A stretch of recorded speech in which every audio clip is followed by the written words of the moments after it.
Well, thank you very much for being here this morning for a very important public safety announcement. This year and last, in 2018 and 2019, there have been 10 burglaries or attempted burglaries at 7 firearm retail establishments or gun shops in Baltimore County. More than 65 firearms were stolen in those incidents. Earlier this year, burglars also attacked gun shops in Howard County and Montgomery County on successive nights, stealing a total of 45 weapons.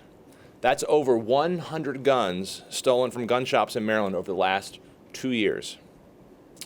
This is a serious problem because stolen guns are sold and traded to criminals, providing them with deadly weapons to commit violent crimes here and across our region. We saw an awful, tragic example of this in the story of Harry Davis Jr., a young father from Baltimore who was murdered on Mother's Day 2015. The investigation into that murder later found that the weapon used to kill Henry was a stolen gun in a burglary from North Carolina. We must do whatever we can to prevent tragic deaths like this. And although firearm retail establishments are protected by staff during the day, some do not secure their firearms after business hours, and others are inconsistent in how they do so. Despite being frequent targets for burglary, there are no current restrictions or requirements for retail establishments to secure their stores or their inventory after they are closed. This is in stark contrast to requirements that are placed on other businesses. Medical cannabis dispensaries, for example, are required to meet a number of strict security requirements in order to protect their inventory from would-be burglars. This should likewise be the case for firearms, having reasonable security standards for their storage. That's why today we are announcing plans to introduce the Secure All Firearms Effectively, or SAFE Act.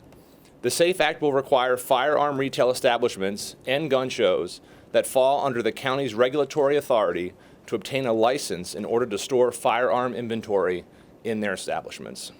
In order to obtain these licenses, store owners will have to adopt specific security measures, which Chief Hyatt will be used to describe in just a moment.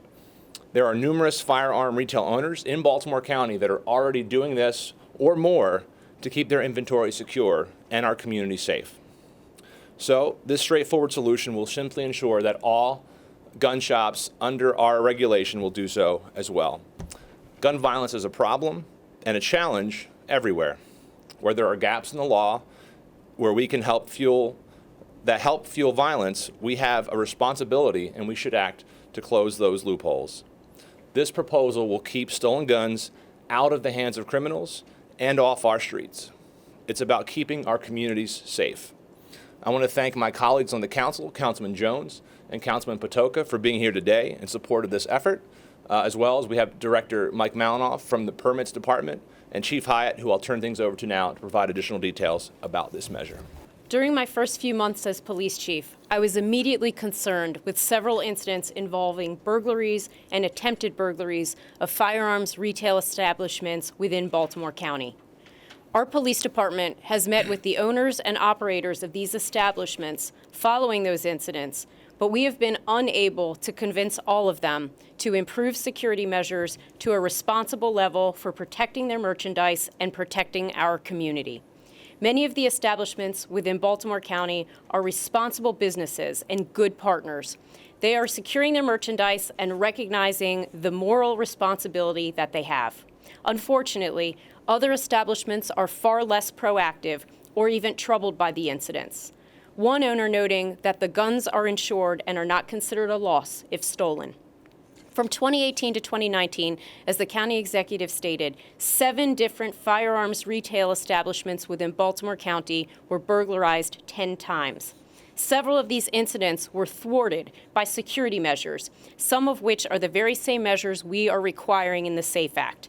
In other occasions, criminals broke into the locations and removed guns, increasing the number of illegal guns on the street to do our citizens harm.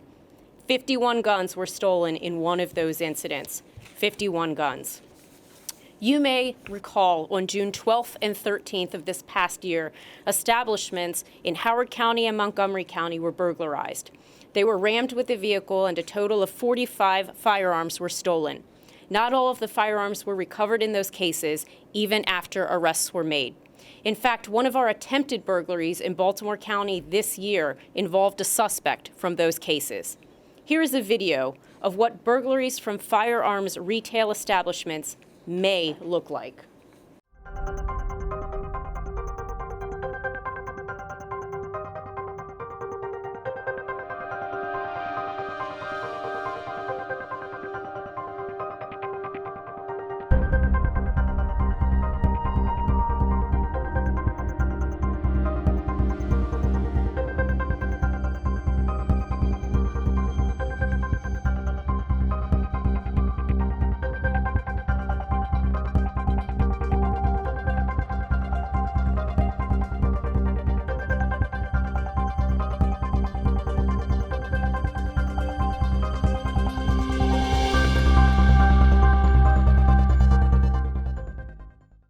The bill announced today would assist in the prevention of what you just saw occur in this video.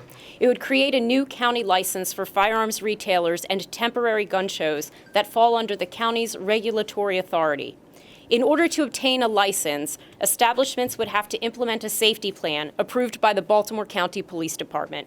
Under the plan, establishments must be monitored by an alarm system registered with the county and a video system.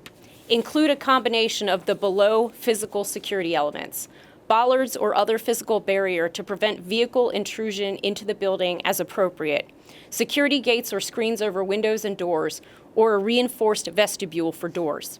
They must safeguard all firearms in a secured room, cage, safe, or behind security shutters when the business is closed. As an alternative to this requirement, the dealer may be authorized to provide live security guard coverage. Temporary gun shows will have a security plan approved by the police department as well. Without these security measures in place, these guns will continue to be stolen by criminals and traded or bartered to other criminals to be utilized in other crimes, in both Baltimore County as well as in other jurisdictions. The ultimate goal of the SAFE Act is to avoid more preventable incidents in which multiple weapons are stolen by criminals and end up in the hands of violent offenders. I would like to take a moment to thank the establishments within Baltimore County that are already responsibly securing their merchandise, recognizing the moral obligation that we all have in keeping firearms safeguarded. We look forward to continuing to engage with them throughout this process. Their perspective has been both helpful and insightful. While the number of lives saved by this effort cannot be quantified, these safeguards are essential to public safety. Thank you. And what's more important is that we actually have these requirements in place, and we're less interested in making this about money. So that's part of the conversations we're having with the dealers. But again, I think the focus really here is about having those standards that we know are so needed to secure the firearms here in Baltimore County. There are a variety of measures that are currently being utilized across Baltimore County. Some of the retail establishments, as I indicated, have very good security measures in place already, but there is not a standard for consistency, and that's what we plan to provide with this SAFE Act. Stores have different levels of security, and the point of this, again, in the best interest of public safety across Baltimore County, is making sure that we create a minimum standard requirement to make sure that everyone, each of those stores, has an adequate level of security. We had a meeting with many of the firearms retail establishments in Baltimore County recently, and we will continue to meet with them. They raised a lot of interesting ideas. They also raised some concerns, which we will continue to work through with them.